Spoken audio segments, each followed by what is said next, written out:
Hemos escuchado a pacientes, hemos escuchado a médicos, a científicos, a investigadores. Ustedes son ciudadanos también, no sé si pacientes de alguna cosa, si es que llegara el caso. Saben ustedes que la gestión de como de lo que hacen los jueces cuando presiden un tribunal y juzgan, la gestión depende de la política y la determina la política. Yo lo primero que me gustaría preguntarles es, ¿saben ustedes qué es la hipercolesterolemia familiar y qué valor se le da en la comunidad o en el organismo que representan?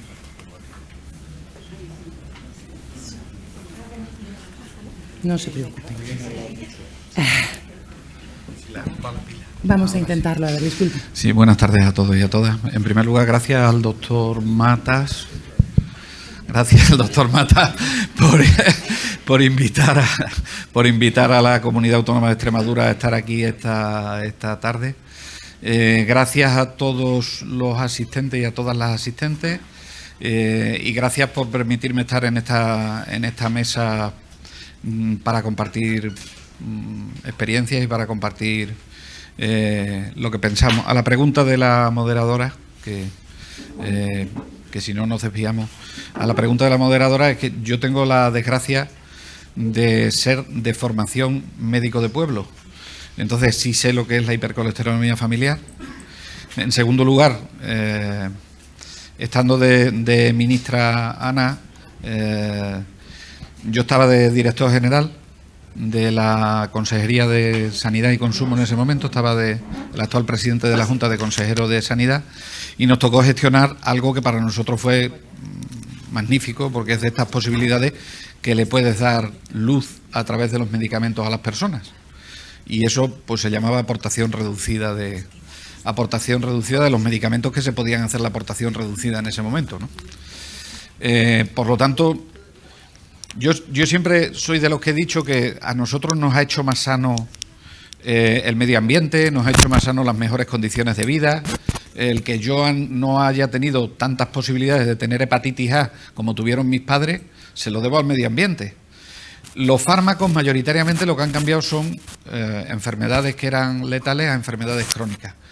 Pero sin duda ninguna la aportación reducida de estos medicamentos en las personas que tienen hipercolesterolemia familiar lo que supuso es una supervivencia por encima de cualquier cosa, ganar años de vida, ganar esperanza de vida y ganar sobre todo años libres de situaciones de discapacidad, porque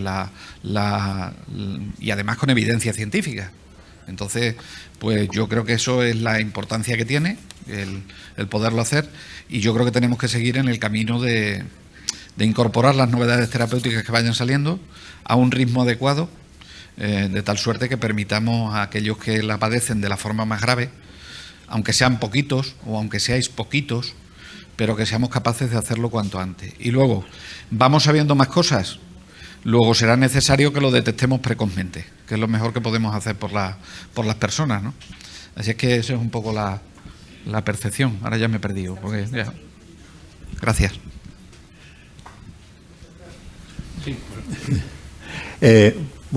Muchas gracias, doctor Vejeles, porque realmente ya sí que nos has dado pie a lo que nosotros ahora queríamos decir. Has hablado precisamente de la aportación reducida, lo que ha significado esto para estos pacientes, lo has dicho muy bien. Nosotros estamos convencidos, porque seguro que hay aquí algunos pacientes que empezaron a tomar estatinas pues en los 90 y tantos con hipercolesterolemia familiar. Y yo sé hoy que tenemos pacientes longevos ya con hipercolesterolemia familiar, con lo cual el tratamiento ha cambiado radicalmente la calidad de vida de estas personas. Entonces, por eso no me queda más remedio que, como tenemos a Ana Pastor aquí, tengo que agradecerla, que no es nada fácil, con una proposición no de ley que impulsó la Comisión de Sanidad en el Parlamento español, ella hizo nada más y nada menos que un Real Decreto. Yo siempre he dicho que eso es más difícil que hacer una estrategia nacional, que es el tema que vamos a hablar, porque en aquel momento era dinero constante y sonante. Entonces, en nombre mío, en nombre de la Fundación, en nombre de todas las personas, queremos agradecerte, bueno, pues lo que hiciste, porque yo también pienso que los políticos también deben pensar en los ciudadanos que representan, y tú lo has hecho perfectamente.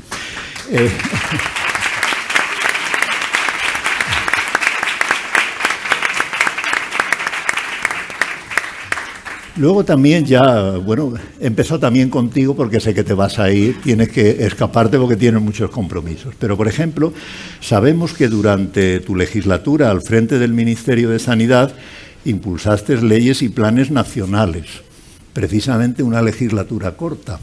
Entonces, uno se da cuenta que se pueden hacer muchas cosas. Entonces, la pregunta sería, que en vuestra opinión, para ti y ya para todos, ¿qué papel creéis vosotros que juegan las organizaciones de pacientes ante la administración sanitaria en la información y en las soluciones de las necesidades de un determinado colectivo? ¿Creéis que tienen peso o que debe tener peso el paciente también con la administración? ¿Hablo yo?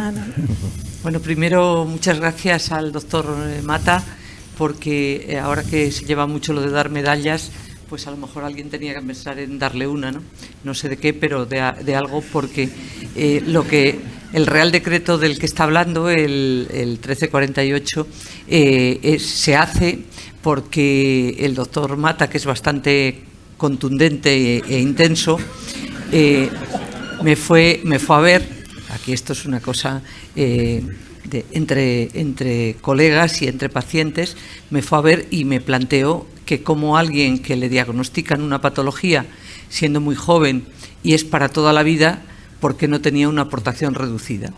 Y entonces eso dio pie a revisar efectivamente algo que habría que revisar a día de hoy, que es que cuando una familia, sobre todo cuando hablamos de la hipercolesterolemia familiar, una patología familiar con la que te pongas como te pongas, vas a convivir toda tu vida y además tienes que prevenirla para evitar males mayores, ¿cómo es posible que, si queremos un sistema equitativo, que es tratar igual a los iguales, a los que lo necesitan, tendríamos que hacer una reflexión? Nos valdría este ejemplo para pensar que hay familias que tienen una patología crónica como esta y que posiblemente sus recursos no lleguen para financiar parte de sus fármacos. Y por eso este tema ya lo hemos debatido para traerlo al día de hoy en la Comisión de Reconstrucción del Congreso de los Diputados.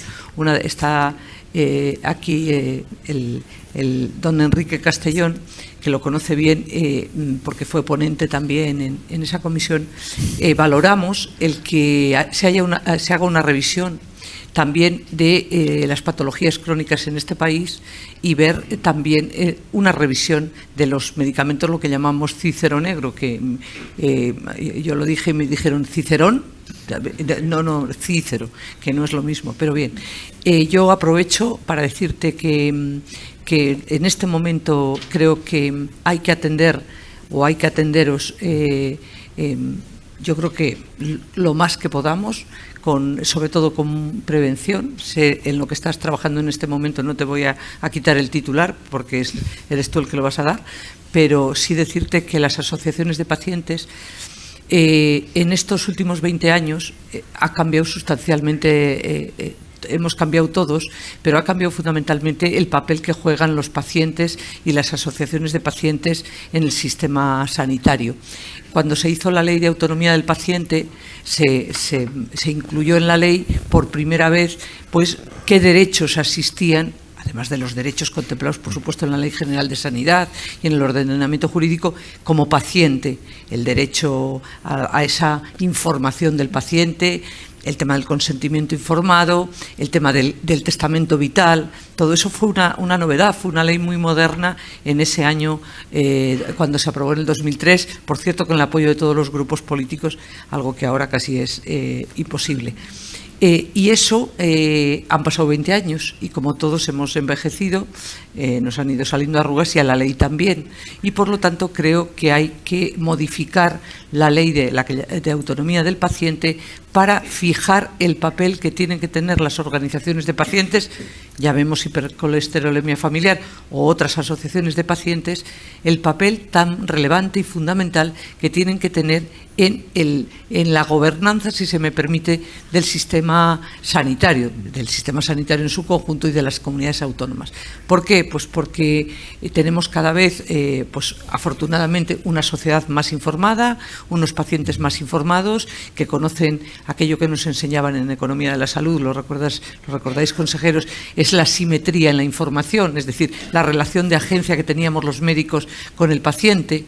Pues eso ha devenido en que casi que no, en que los pacientes tienen información y tienen que tomar decisiones también de aquello que les compete y participar, desde luego, ser escuchados, ese es lo que yo veo. Y aprovecho para saludar a Ana, a la vicepresidenta del Parlamento andaluz, al vicepresidente y consejero de Salud, que nos conocemos de hace muchos años, cuando teníamos 20 y tantos años menos, al señor consejero, que es además mi amigo y que sé que está trabajando también en todo esto, en la participación de los pacientes, y bueno, creo que al que conozco de más años todavía, también a mi compañero que ha hecho un esfuerzo y que conoce a fondo esta patología y que tanto contribuyó entonces también desde el legislativo a que esto fuera posible. Y gracias a todos los que hoy no están aquí, porque esa proposición no de ley la llevaron a cabo muchos diputados de todos los grupos políticos,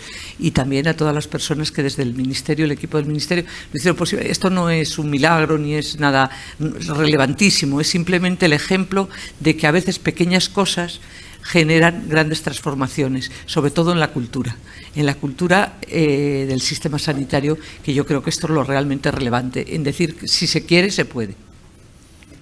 Muchas gracias.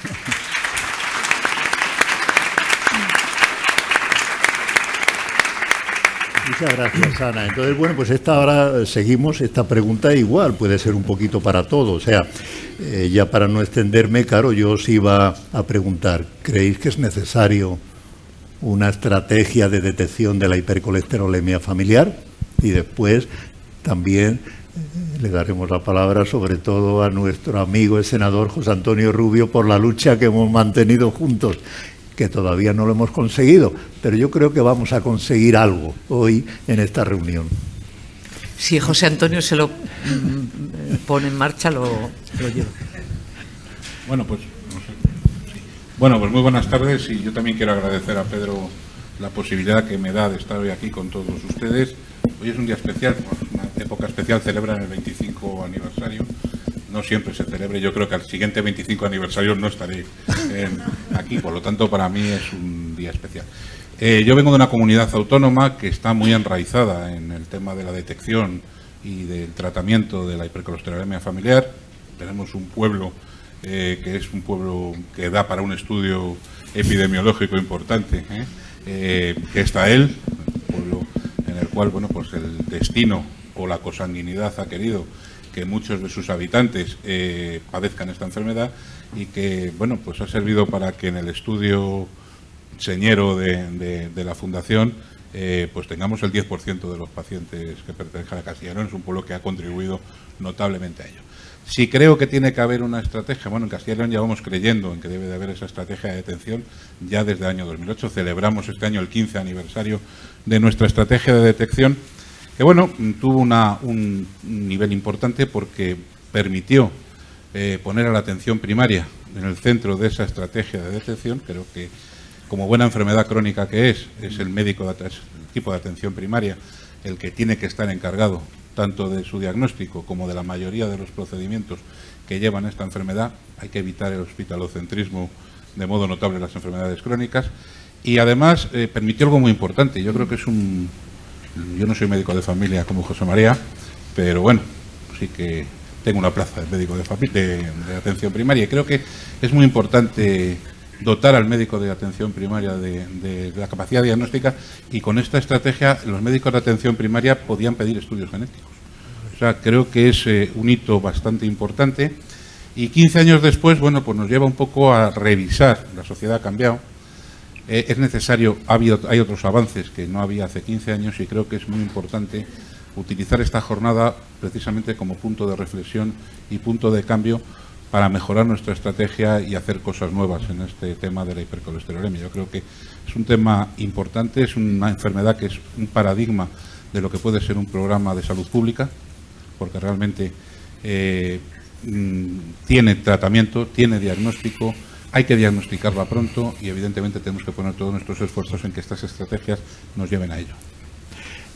Muchas gracias, pero fijaros, claro, yo lo he dicho, lo sabe José Antonio Rubio, pero en el 2014 yo estuve en Bruselas con un grupo de médicos también europeos y llevamos allí, dentro del Parlamento Europeo, pues el tema de la hipercolesterolemia familiar, que curiosamente luego también en Europa separan las cosas.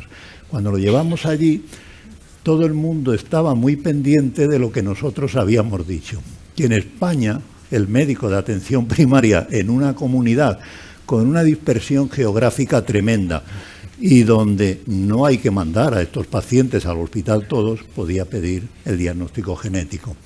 Y que además iniciamos, ahora después nos contará José Antonio, el estudio de coste-eficacia. Entonces, todo esto siempre ha sido un modelo. Entonces, yo lo intento transmitir en nuestro país, inclusive a los medios, porque yo muchas veces voy a sitios y me dicen, ¿pero qué se hace en otros países? Y digo, es que nosotros somos el país modelo. O sea, yo creo que esto es importante, que vosotros estáis aquí. El país de referencia internacional en la hipercolesterolemia familiar es España. ¿Y por qué lo digo? Porque otros países en Europa no tienen todas las prestaciones que se tienen en España, Y además está la genética, que aunque vamos poquito a poco, pero se está haciendo. Entonces, en este sentido, claro, yo también ahora le quería dar la palabra y también agradecer, como no puede ser de otra manera, a José Antonio Rubio, que luchamos muchos años con una proposición no de ley en el Senado que se consiguió. Acordaros que también, pues en el 2010 se hizo un acto muy importante, que estuvo Ana también, y que vinieron médicos holandeses, que en teoría era el país de referencia en cuanto a la detección genética. Entonces, bueno, pues es verdad que han pasado muchos años y estamos ahí. Además, yo me gusta siempre decir esto, claro, nosotros vamos al ministerio y nos dicen, esto nos gusta. Dice, pero hay que hacer un estudio de coste-eficacia. Yo, claro, ya con los años de lucha, pues dije en el ministerio, oye, contarme en el última estrategia que habéis aprobado, que era la del cribado de cáncer de colon, ¿dónde está el estudio de coste-eficacia? Bueno, no, es que es muy complicado. Bueno, vale.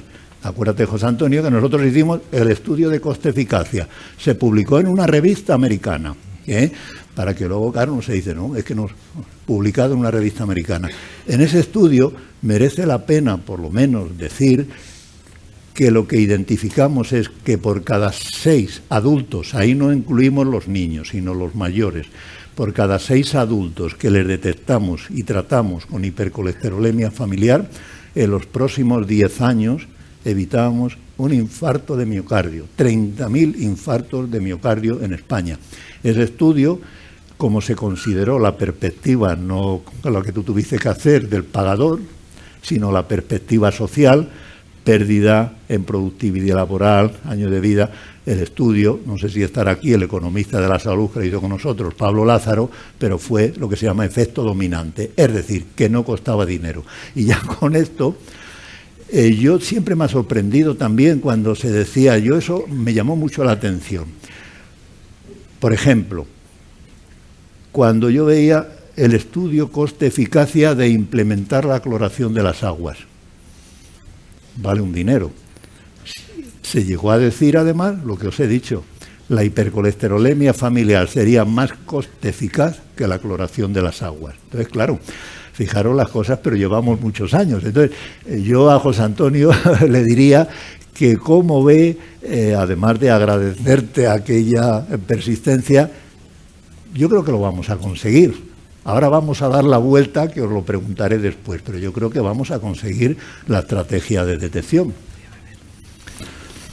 Bueno, buenas tardes a todos. En primer lugar, Pedro, felicitar a la Fundación por estos 25 años, ¿no? este cumpleaños.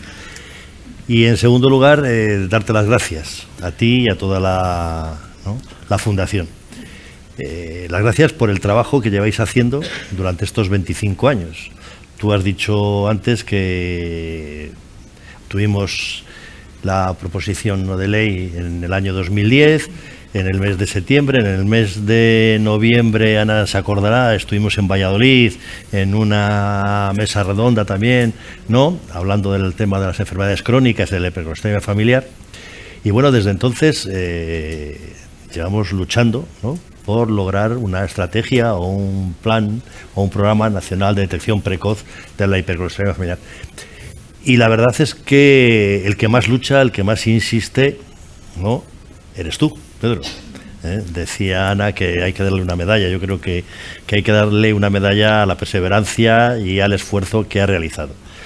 Porque la labor de las asociaciones de pacientes, yo creo que en este caso es fundamental. Primero, concienciar a los pacientes.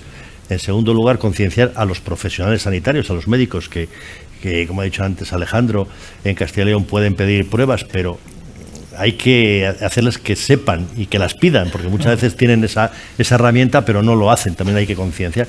Apoyar la investigación, con estudios coste-eficacia, con un registro que tenéis hecho, con un aprovechamiento, un banco impresionante de pacientes y ver la eficacia de ciertos fármacos. Y empujáis a la administración, ¿no?, e insistir en ese empuje a la administración, que hay que decir, y yo lo reconozco, el que no tengamos una estrategia nacional es un fracaso de la política sanitaria. Y hay una frase que creo que oí o leí a Ana, que la política no es el arte de hacer posible lo necesario. Me parece que era un artículo y siempre me he quedado con esa frase y se la he copiado en varias ocasiones. Y todos sabemos que una estrategia nacional de detección precoz es necesaria y obligatoria, ¿no? Y de hecho teníamos que tenerla desde hace ya muchísimos años y no lo hemos conseguido. Por eso hablo de fracaso de la política. No hemos conseguido hacer realidad una necesidad que está ahí. Y desde hace por lo menos 13 años que yo conozco, bueno, pues has insistido, te has reunido con el Ministerio en múltiples ocasiones, te has reunido con todos los consejeros de España, de todas las comunidades autónomas, y sigues insistiendo. Y yo creo que admiro tu optimismo, ¿no? Porque después de 13 años de no haberlo conseguido, ahora me estás diciendo que, ¿no?, que lo vas a lograr. Te puedo asegurar que todos los que están aquí y los que estamos aquí, desde luego te vamos a apoyar en todo lo que nos pidas. Ya sabes que cuando nos llamas por teléfono, nos pides colaboración, desde luego los que estamos aquí presentes estamos a tu entera disposición y espero seguir estando. Y ojalá dentro de un año, si se hace una reunión como esta, puedas decir: hemos conseguido tener una estrategia y hemos logrado evitar muchos infartos y muchas muertes prematuras, que es de lo que se trata.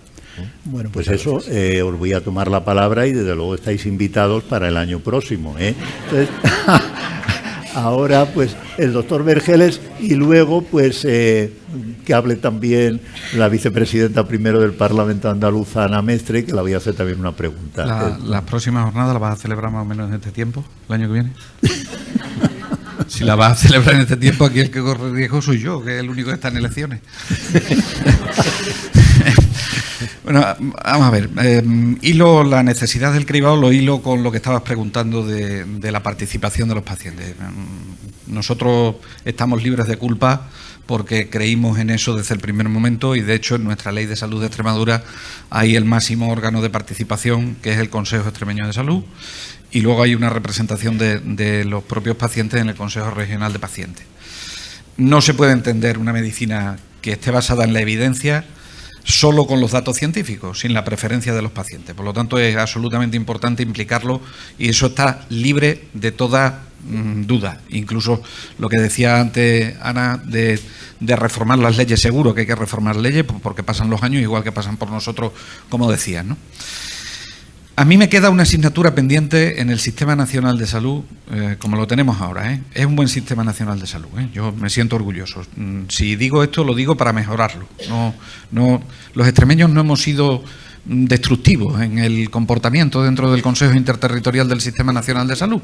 Es más, hemos sido... Incluso algunas veces nos han dicho que no incorporábamos determinadas vacunas a algo que no se había aprobado por la ponencia de vacunas cuando había sido un acuerdo de cohesión del Sistema Nacional de Salud. Lo sabe Ana, que ha presidido reuniones del Consejo Interterritorial del Sistema Nacional de Salud. No puede ser malo que se pida un estudio de coste-eficacia. No es malo. No es malo que se pida. Es verdad que tenemos otra serie de estrategias que no está medido el coste-eficacia, que se han ido introduciendo por distintas presiones. No está mal que se pida. Además, es saludable que se pida. Es bueno que se pida. Y además, yo creo que en este caso tenéis las de ganar. Pero decía lo de la participación de los pacientes, decía lo de la participación de las asociaciones, porque hay una cosa que a mí me duele mucho en este momento de nuestro Sistema Nacional de Salud. Y es que la cohesión la tengáis que hacer las asociaciones de pacientes. O sea, eso no puede ser. Eso no puede ser. Como tampoco puede ser, y tienen todo mi respeto los profesionales que lo hacen, que ante las innovaciones terapéuticas que surjan, el clínico, antes de someterlo a la consideración, sin estar aprobado el medicamento todavía en nuestro país, que habrá que hablar de acelerar la autorización de los medicamentos y la incorporación a través de la Comisión Interministerial de Precios. Pero no puede ser que se lo digan al paciente antes que tengan seguro que le van a poder poner ese medicamento. Porque hay gente que solo tiene esa posibilidad de tratamiento. Y lo que le genera es una ansiedad innecesaria sin saber si esa va a ser la opción o no va a ser la opción, porque la hacen como propuesta. Con los estudios de cribado pasa exactamente igual. Es decir, y yo se lo digo muchas veces a la Asociación de Pediatría, que es la más implicada en este tema. Si tenéis claro que una vacuna tiene que ser incluida en el calendario vacunal, a mí me lo podéis decir, yo lo voy a defender en el Consejo Interterritorial, pero ¿sabes qué nos falta en el Sistema Nacional de Salud?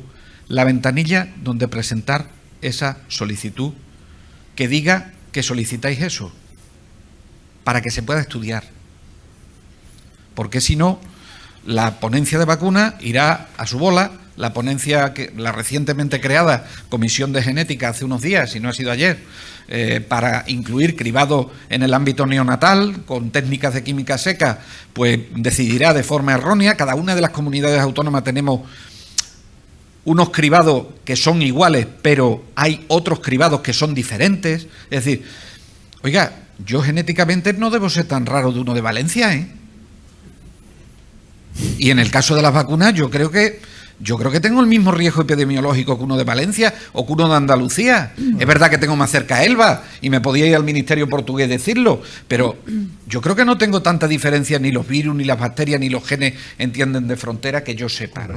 Entonces yo creo que esa participación en la puerta del órgano de gobernanza del Consejo Interterritorial del Sistema Nacional de Salud debe existir, porque de lo que os debemos librar es de tener la responsabilidad de la cohesión del Sistema Nacional de Salud. Vamos a ver, es una gran respuesta, que es el tema que a nosotros nos traslada a los pacientes y que lo sabemos perfectamente. En España, no todo el mundo que tiene HF se le trata de la misma manera. Depende en qué comunidad viva. Pero ojo, que no quiere decir que las comunidades más ricas lo estén No, Pedro, haciendo mejor. si el problema Claro. es más grave. Si es que hay determinadas innovaciones terapéuticas que son disruptivas, que se están comprando por hospitales. Y dependiendo de donde estés empadronado, incluso dentro de la misma ciudad, accedes o no. Esto es de lo que os tenemos que librar a los pacientes. Perfecto. Entonces, yo ahora, Ana, pues ya vamos a adelantar un poquito más. Directamente, como tú ya conoces un poco el tema, bueno, te voy a preguntar qué piensas del cribado del recién nacido en la hipercolesterolemia familiar. Porque además, ya te lo digo, yo esto también me lo conozco. Vas a la ventanilla, como dice el doctor Vergeles, y en la ventanilla hay grupos de trabajo y hay equipos de expertos. Yo muchas veces, con lo que voy a decir ahora, Digo, pero si hay un grupo de expertos en cribado y a nadie se le ha pasado por la cabeza pensar en el cribado del recién nacido en la hipercolesterolemia familiar. Por eso, antes de que tú ahora me digas, os doy unos datos. Hay comunidades que hacen 8, 9, 10 cribados, lo mínimo, y hay otras que hacen 40 y tantos. Entonces, se hacen cribados, como bien me decías tú, de enfermedades que a lo mejor no detectas a nadie al año. En España están naciendo unos 340.000 niños al año. Nosotros ya hemos identificado que podrían detectarse a 1.600 niños con hipercolesterolemia familiar. Yo ya he llamado a la puerta también de cribados del Ministerio, y es verdad que esta vez han ido rápido, porque me van a recibir en el mes de mayo. Pero nosotros lo que vamos a hacer, y ahora aquí vamos a querer tener el apoyo institucional de Andalucía, comunidad muy importante. Nosotros, como hemos hecho toda la vida, no esperamos. Vamos a llevar un piloto que se está haciendo en 2 hospitales de Andalucía. ¿Qué piensas? Bueno, pues muy buenas tardes a todos, querido doctor Mata, queridos compañeros de esta mesa, queridísima Ana, permítanme que haga ese saludo especial a mi querida compañera y amiga Ana Pastor, que tanto hizo en el año 2004 por nosotros, por los pacientes de hipercolesterolemia familiar. Andalucía dice sí a la estrategia nacional de hipercolesterolemia familiar. Andalucía dice sí, evidentemente, a las asociaciones de pacientes, y Andalucía dice sí a los cribados porque está involucrada en esa estrategia y porque creemos en ello una vez que el doctor Mata, junto con su gran equipo, ha hecho ese trabajo de hormiguita. Creo que esa perseverancia de la que aquí se ha hablado sobre él y también esa intensidad de la que ha hablado nuestra compañera Ana Pastor, pues ha tenido los frutos en conseguir que ese cribado en Andalucía sea pionero en España y en el mundo. En el mundo. A través del Hospital de Huelva y en Córdoba. Por tanto, yo me siento tremendamente orgullosa de que, permítanme ustedes que le ponga nombre y apellido a lo que venimos hablando en la tarde de hoy, con esa reducción del 10% que hizo Ana Pastor, por lo tanto, que lo hiciera el Partido Popular.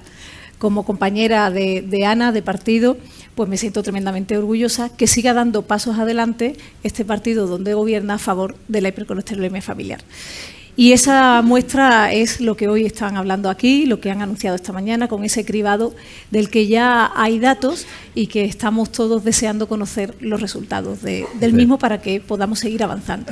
Correcto. Entonces, no, yo, bueno, por otra, fijaros con el tema de los cribados que os he dicho. El cribado más prevalente que se hace en España, no lo tenéis por qué saber vosotros, yo es que ahora me he metido. Claro, entonces sería el hipotiroidismo congénito. Por decir el más prevalente, la hipercolesterolemia familiar al menos es de 10 a 20 veces más frecuente que este.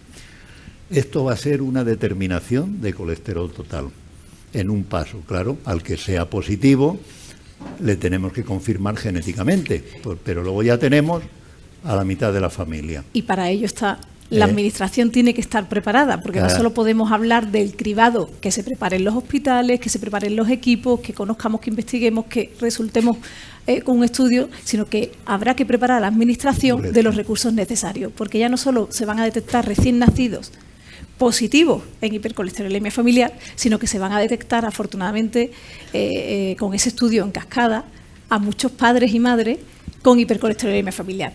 ¿Qué quiere decir esto? Que empieza el sistema a funcionar con esos adultos ya, con unos hábitos de vida, con una carencia durante años de tratamiento, que van a tener ya probablemente pues una enfermedad avanzada cardiovascular, o van a tener ya claros síntomas de padecer esa hipercolesterolemia sin tratar.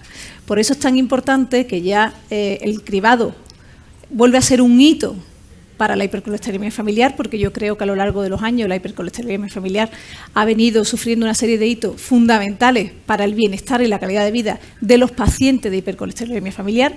El primero yo lo fecharía en el año 2004, cuando se elevó a rango de crónico a esos pacientes, es decir, a nosotros, como pacientes crónicos. Yo recuerdo perfectamente cuando mi médico me dio esa noticia, no entendía muy bien porque era súper joven, pero es verdad que me lo detectaron con 8 años.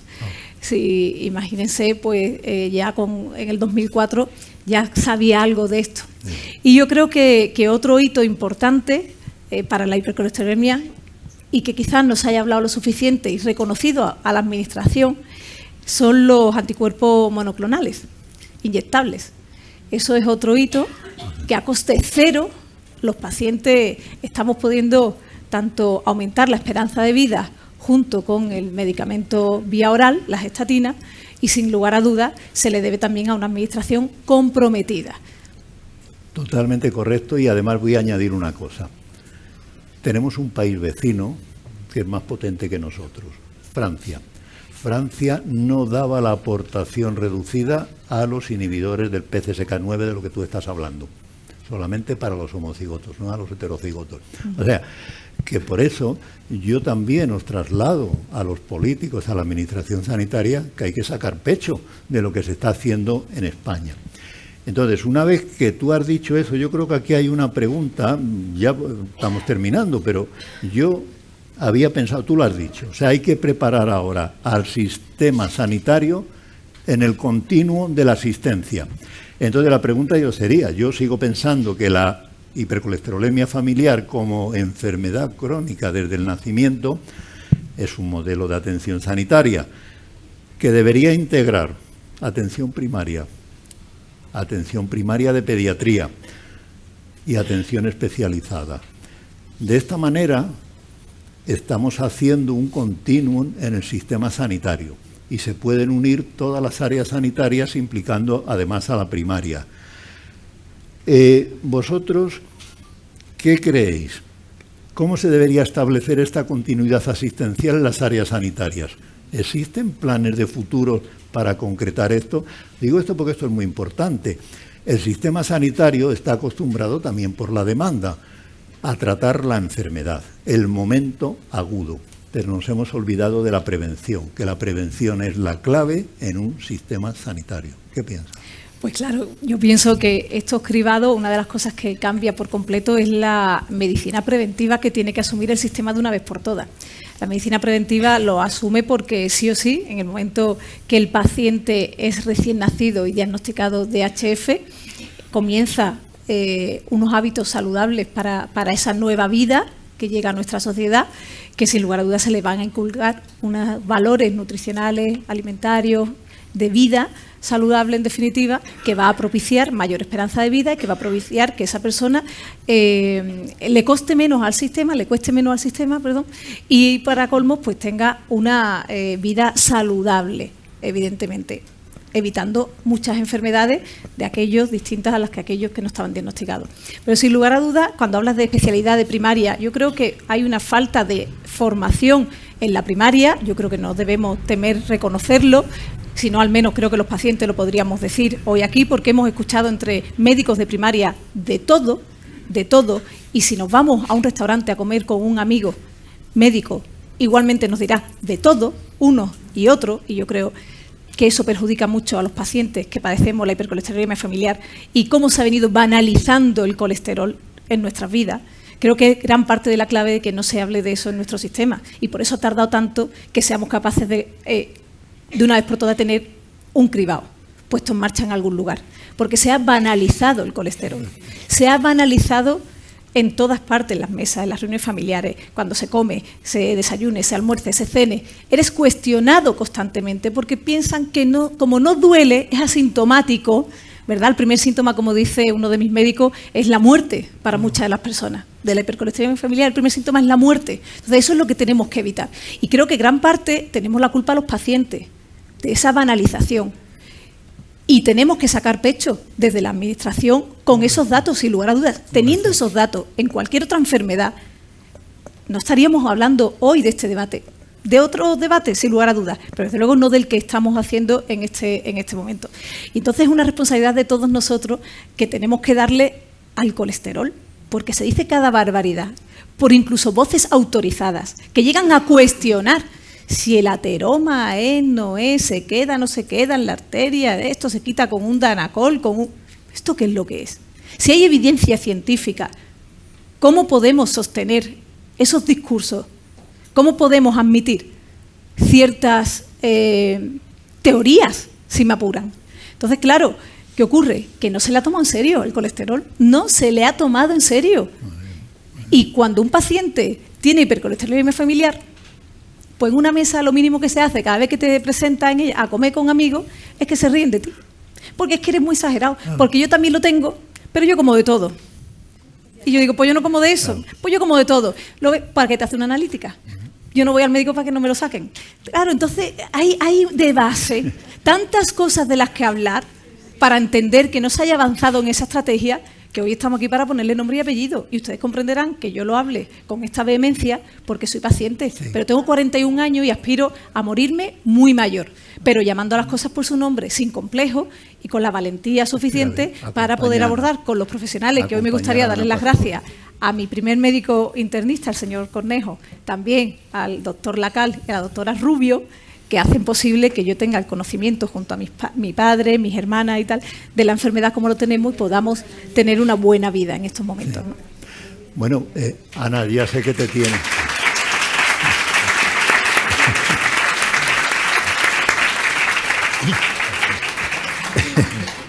Ya vamos a terminar. Nada, muchas gracias. Solamente comentar en esta pregunta, porque me tengo que ir a otro acto, en la pregunta que has hecho de la coordinación primaria, especializada, la prevención. Bueno, creo que nuestro sistema sanitario adolece de algo muy importante, que es destinar más recursos a la prevención de patologías, a la prevención, al diagnóstico precoz, que es la clave. Yo creo que en este momento no dedicamos ni el 1,5 del gasto sanitario de esos más de 80.000 millones del sistema sanitario a prevención. Y este es el mejor ejemplo, la hipercolesterolemia familiar, de que se puede diagnosticar precozmente detectar precozmente la patología, tratar esa patología, y también el purito ejemplo de que la coordinación de la que se nos ha llenado la boca durante tantos años, coordinación primaria especializada, y sobre todo la parte que tiene que ver con la salud pública entendida como salud integral, pues que tenemos que hacer un esfuerzo en todo, en continuidad de la historia clínica, que seguimos teniendo historia clínica que muchas, el otro día en un ejemplo que me ponían, entre islas había distinta historia clínica, no entre primaria y especializada, entre dos islas, o incluso en algunos que se está ajustando todavía la historia de primaria. Compartir información, los médicos de atención primaria y los de especializada, pero sobre todo este país y Europa y el mundo tenemos que destinar mucho más recursos a la prevención. Y la hipercolesterolemia es el ejemplo, sobre todo que en este momento se pueden determinar por la genética, que por cierto creo que habría que replantearse qué papel juegan los genetistas en el Sistema Nacional de Salud. Hay que plantearse, por cierto, que cuando hablabais antes de la diferencia de tratamientos en distintas comunidades, bueno, es que la ley dice que tiene que ser la misma cartera de servicios. Si no la hay será porque no se cumple, pero la ley está ahí y la ley está para cumplirse. Muchas gracias y perdón.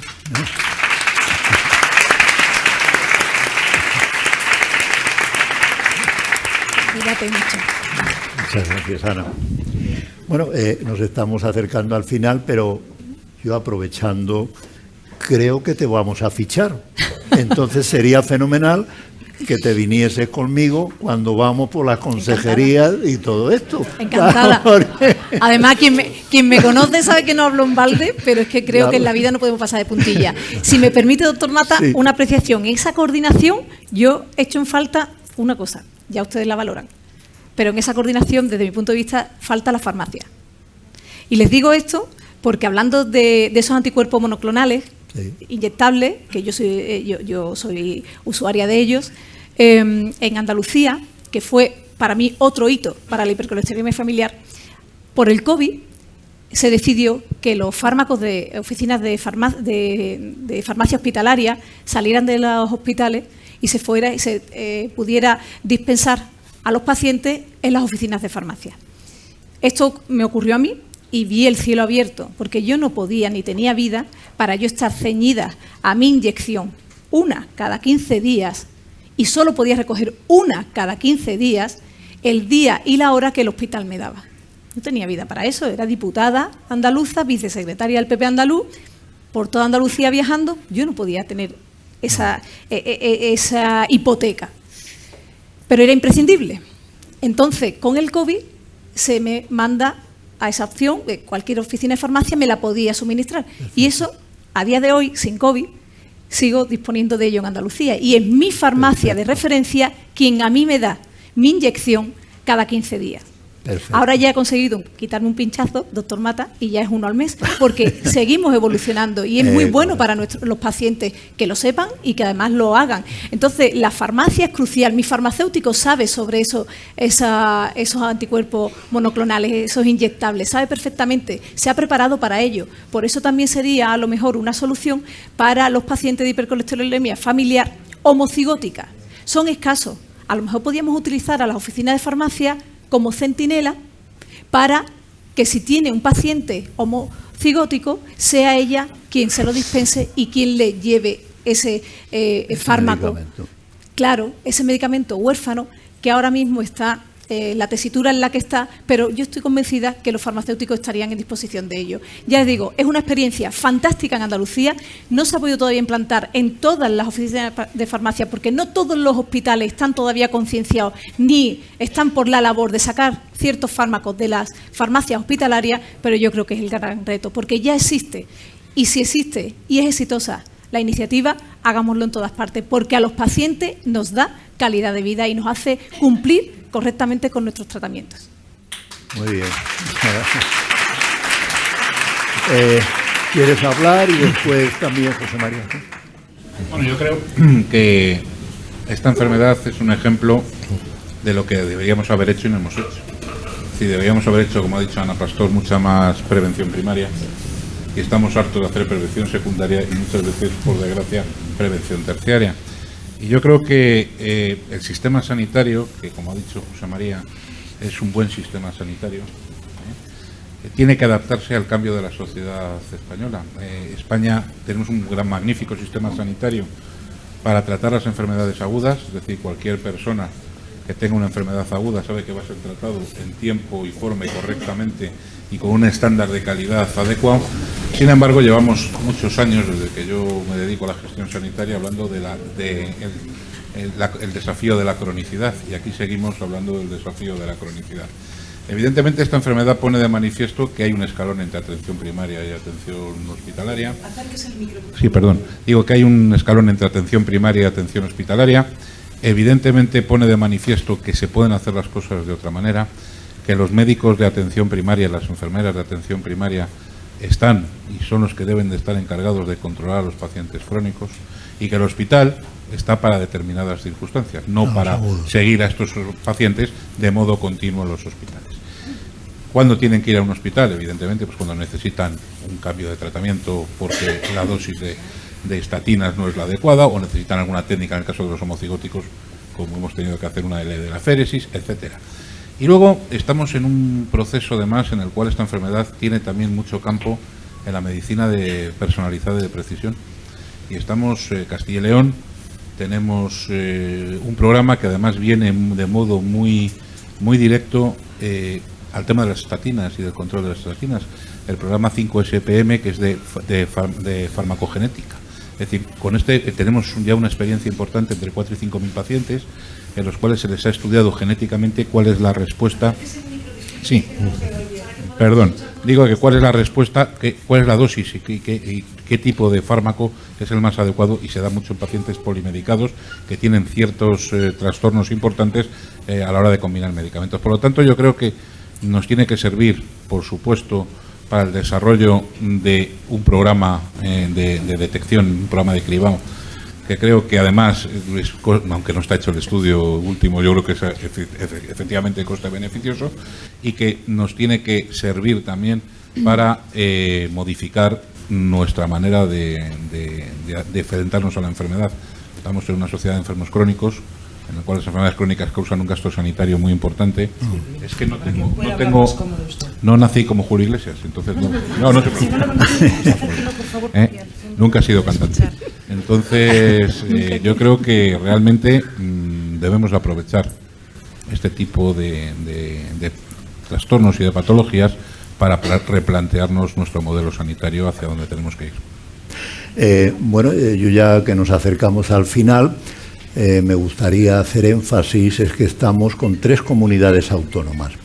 Estas 3 comunidades autónomas representan el 25% de los ciudadanos de España. En el estudio SEIJAR son más. Estas 3 comunidades autónomas aportan más del 30% de los pacientes y familias del estudio SEIJAR. Yo además quería daros las gracias. Claro, lo voy a preguntar, ya la pregunta del millón. ¿Os vais a comprometer con el cribado del recién nacido? Sí, Andalucía sí, y yo creo que vosotros también.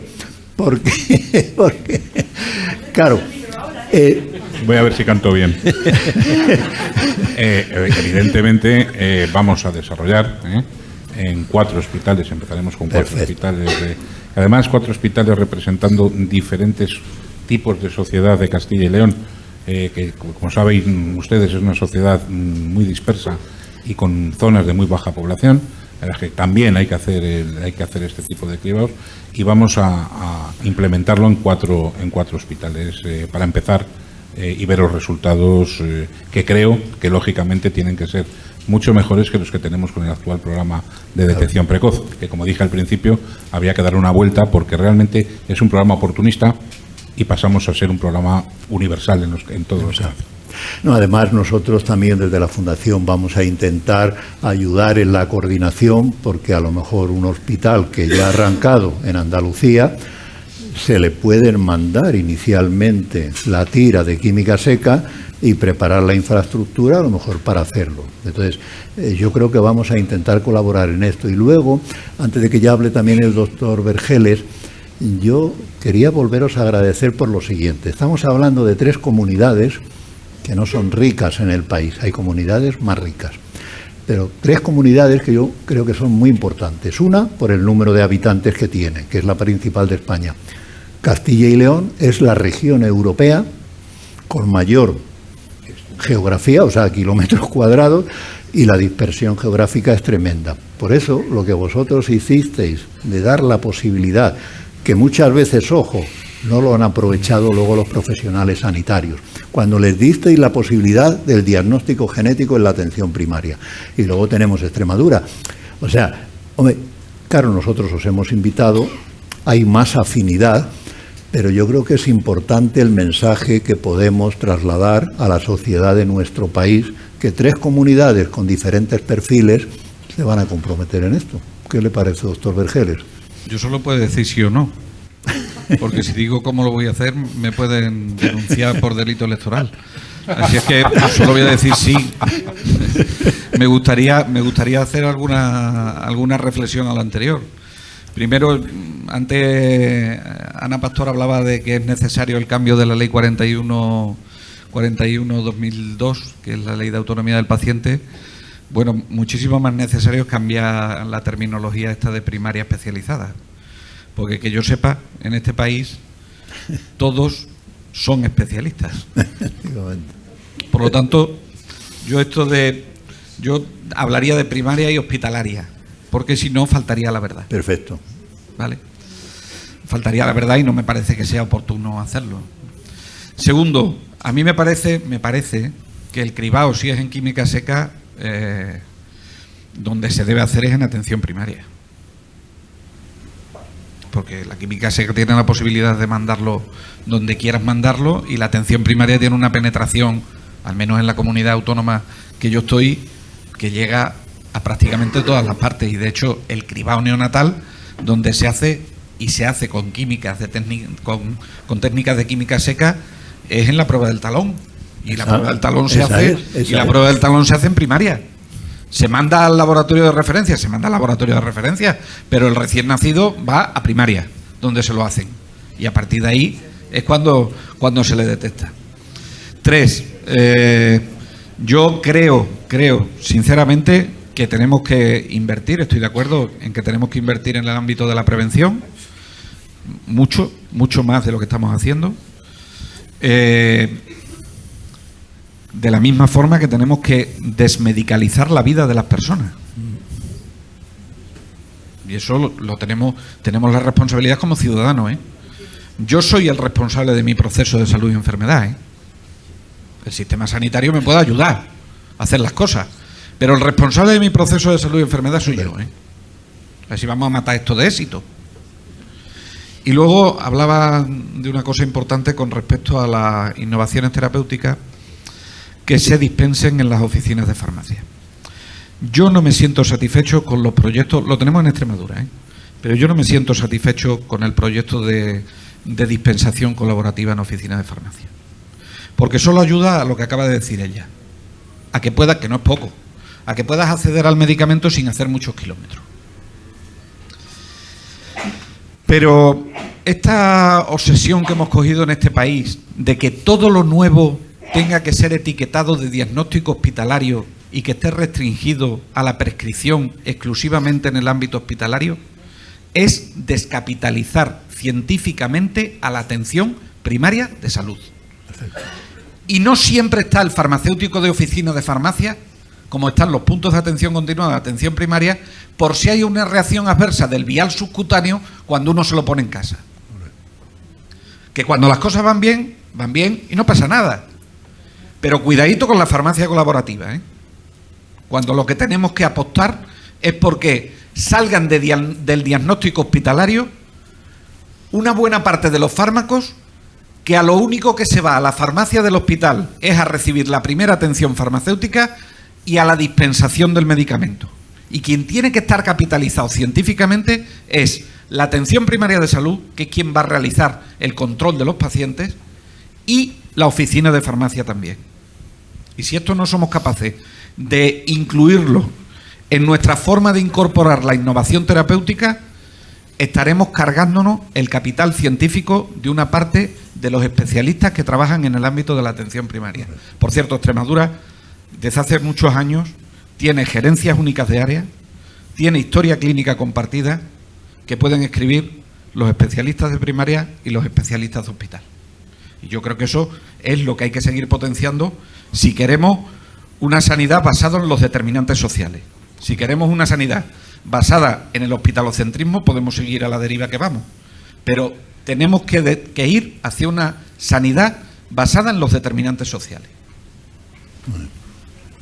¿Queréis hablar, Ana? Sí.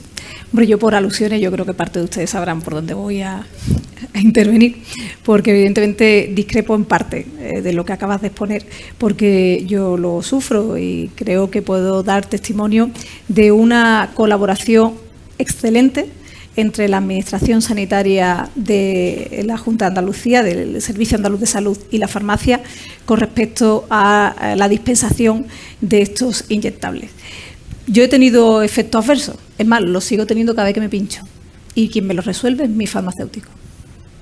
¿De acuerdo? No tengo problema ninguno. Lo he consultado con mi médico y ha visto que el procedimiento ha sido perfecto. ¿Por qué no tiene más historias? Si afortunadamente, si uno de los grandes avances que nos ha propiciado a los pacientes estos inyectables es lo inocuo del tratamiento. Por lo tanto, lo único que puede tener es una pequeña reacción, probablemente en la piel, que se quita con un antihistamínico. ¿De acuerdo? La colaboración es excelente si el sistema está bien engranado. Y yo creo, sinceramente, que en materia de salud todo suma. Y no debemos de andarnos con cuitas internas. Yo creo que todo suma y hay que reconocer a cada uno en la cadena el eslabón que es. Y creo que nadie sobra. Y que meternos en otro tipo de discusiones lo que vienen es a dividir y a perjudicar a los pacientes. Las cuitas internas, los egos profesionales, etcétera, etcétera, etcétera, que vayan por otro lado. Pero a la hora de atender al paciente, tiene que estar todo resuelto y perfectamente engranado para que esa colaboración sea perfecta. Y yo creo que si yo tengo un problema con mi tratamiento porque me lo pincho por la noche, quien tengo es al farmacéutico. A mi médico no lo tengo a las 24 horas, pero una oficina de farmacia tengo 24 horas siempre o de guardia. Por lo tanto, no menospreciemos en el sistema a ninguno de los eslabones porque todos son necesarios. Muchas gracias. Muy bien. ¿Queréis? Yo creo que vamos a terminar. Podemos seguir todo lo que queráis, pero si tenéis alguna intervención más. Bueno, Pedro, yo quería felicitarte porque, fíjate, desde un hecho concreto, la hipercolesterolemia familiar, hemos intentado aquí acabar ya con un debate sobre la reforma del sistema sanitario, prácticamente. O sea, fíjate, de algo concreto nos hemos ido, ¿no? a lo general, o del modelo, no del sistema, sino del modelo, ¿no? Yo creo que te deberían invitar los consejeros al Consejo Interterritorial para hacer de moderador, porque serías muy útil en esos debates. Gracias. Bueno, Pedro. pues muchas gracias por vuestra presencia, por vuestra participación. ¿Y querías decir alguna? No, yo quería decir que con tu tenacidad amable, lo mismo conseguiríamos todos mucho mejor acuerdo. No, yo quiero agradecerte a ti, Pedro, la invitación y, por supuesto, a todos los que han asistido a esta sesión, que a estas horas de la tarde suele ser alta la morbilidad y la mortalidad en los auditorios, y el que hayáis conseguido estar aquí durante todo este tiempo escuchando estas cosas que son importantes, pero que evidentemente dan respuesta a una parte y que merecen la pena. Espero que no hayamos aburrido en exceso, o por lo menos yo no haya aburrido en exceso. Muchas gracias, Pedro. Sigue así. Sigue así, porque ahora cuando vas a las comunidades autónomas, además disfrutas de tu jubilación visitando las ciudades tan preciosas que tenemos. Efectivamente. Claro. Es lo que le decía al consejero, que como yo ahora tengo tiempo, me jubilé en el hospital, pues cuando me dais una cita me voy con tiempo y me doy un paseo por Valladolid, por Mérida tan bonito y por Sevilla. Avísanos si te acompañamos en la visita turística. Entonces, bueno, ya cuento, y ahora hay que ir a Palencia. Cuento con vosotros para el año próximo. Muchas gracias, porque yo sé los compromisos que tenéis también.